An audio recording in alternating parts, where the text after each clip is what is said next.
sa ngalan ng Oroqueta City, Misamis Occidental Martial Arts Okmuma dito sa Pilipinas. Ako po si Frederick Balustri Amore Sr., ang tunay at nag-iisang tanging nagtatag ng Okmuma sa Pilipinas, ay tuwiran pong hinihingi ang pagkakataon at pahintulot ni Ginoong Mike Hanupol, ang may awit sa awiting Pilipino sa ating mahal na inang bayan, upang kakantahin ko po ito sa video ito mismo bilang tinsumpo sa opisyal na tugtog ng Okmuma sa Pilipinas, at handog ko na rin sa lahat ng taong nanonood at nagsubaybay sa paglalahad ko at pagdokumento sa kwentong kasaysayan ko sa martial arts at seguridad sa buong mundo.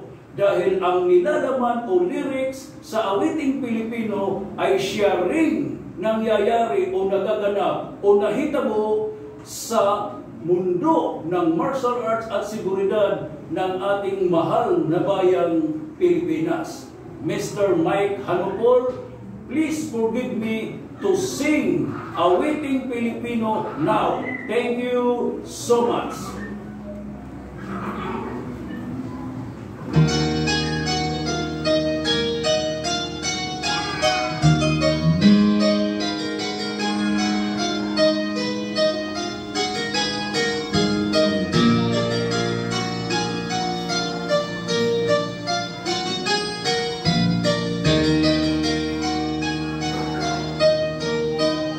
Hinahanap ko kayo,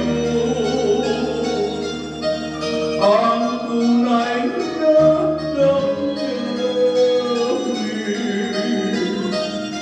Hinahanap ko kayo,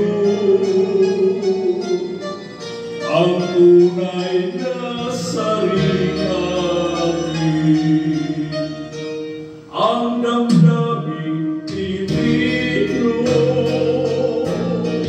nagbuhat pa sa unang tribo. Di na natin makikita, di na natin madama. Nasaan ang ating diwa? Pagmasdan niyo ang mga luha. Nasaan ang pagmamahal?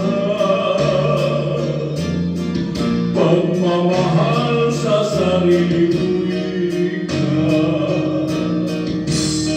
Wala na ang awit, ang awiting Pilipino. Wala na ang himig ng mga puso. Di na natin matignan kahit isang sulyap man lang. Di na natin mapagbigyan